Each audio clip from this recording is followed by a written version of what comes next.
ধুর লাউড়া, এইবারের পিকনিকটা বাইরে করতে পারবো না। বাজেট খুবই কম।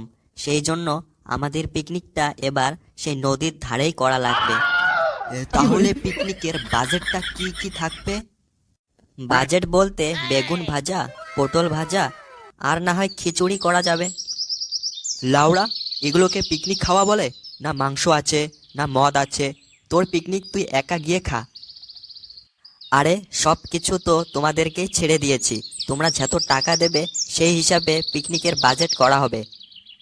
হ্যাঁ, সেটা তো বুঝেছি, কিন্তু এই কিন্তু কিন্তু আবার কি? পোলট্রি আনা হবে 10 কেজি, মদ আনা হবে 5 বোতল, আর বাকি টাকাটা দিয়ে না হয় ভাতের ব্যবস্থা করা যাবে। লাউড়া, পিকনিকে কোনো ভাতের ব্যবস্থা করা হবে না, শুধু মাংস আর মদ। ঠিক আছে?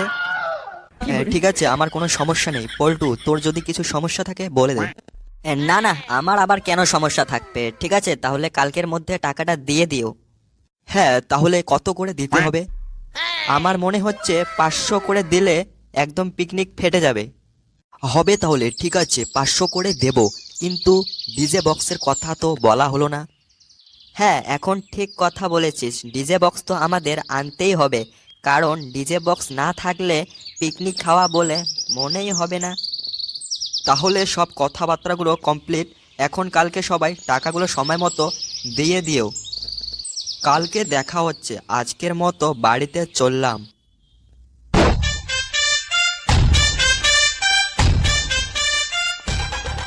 বাবা বাবা বলছি যে হ্যাঁ, কি হয়েছে বল। বাবা বলছি যে 2024 তো শেষ হয়ে গেছে, নতুন বছর তো চলে এসেছে। তাহলে কি তোর বিয়ের বয়সটা পার হয়ে যাচ্ছে? না না, আমি বলছি যে নতুন বছর তো চলে এসেছে, তো পিকনিকের ব্যবস্থা করেছি সবাই মিলে। তো 500 টাকা করে দিতে হবে। সবাই দিয়ে ফেলেছে, খালি আমি বাকি আছি।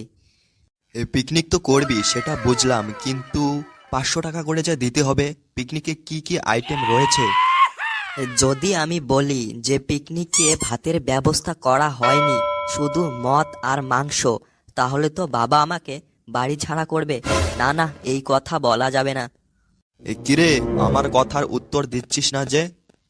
মানে বলছি যে পিকনিকের আইটেম বলতে এই বেগুন ভাজা, পটল ভাজা, আর এই খিচুড়ি করা হবে। এই শুয়োরের বাচ্চা, তুই আমাকে পিকনিক খাওয়ানো শেখাচ্ছিস? পিকনিকের মধ্যে মদ নেই, ডিজে বক্স নেই, মাংস নেই, আর তোকে নাকি 500 টাকা দিতে হবে? এই শালা, কোন কপালে যে জন্ম নিয়েছি।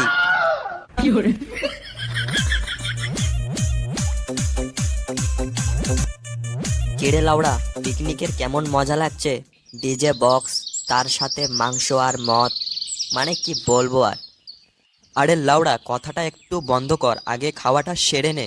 আমার তো জিভা দিয়ে জল বেরিয়ে যাচ্ছে, লোভ সামলাতেই পারছি না। এই কিরে, তুই যে বললি যে বাবা আমাকে টাকাটা দিচ্ছে না, তাহলে টাকাটা কোথায় থেকে পেলি? ওই কথা বলছিস?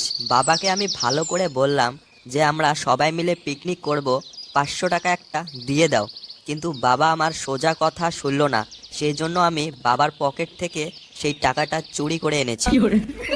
ও, তাহলে এই কাণ্ড ঘটিয়েছিস? যদি একবার ধরা পড়িস তাহলে তো জানিসই তোর কেমন অবস্থা হবে। হ্যাঁ হ্যাঁ, অত আর জ্ঞান দেওয়া লাগবে না, ঠিক আছে? নিজেরটা আগে ঠিক করো। লাউড়াকে ভালো কথা বললে উল্টা চুদা কথা শুনতে হয়। কিরে শুয়োরের দলগুলো, এখানে এসে মদ খাওয়া হচ্ছে। তুই আমাকে কি বললি যে পিকনিকে পটল ভাজা, বেগুন ভাজা আর খিচুড়ি করা হবে? বাবা বাবা, আমি মদ খাইনি বাবা, আমি মদ খাইনি। এই শুয়োরের বাচ্চা, তুই আমার পকেট থেকে 500 টাকা চুরি করে এনে এখানে বসে মদ খাচ্ছিস। সালা, তোকে আজকে দেখে নেব, ডাইরেক্ট স্বর্গে পাঠিয়ে দেবো তোকে। দাঁড়া ওখানে।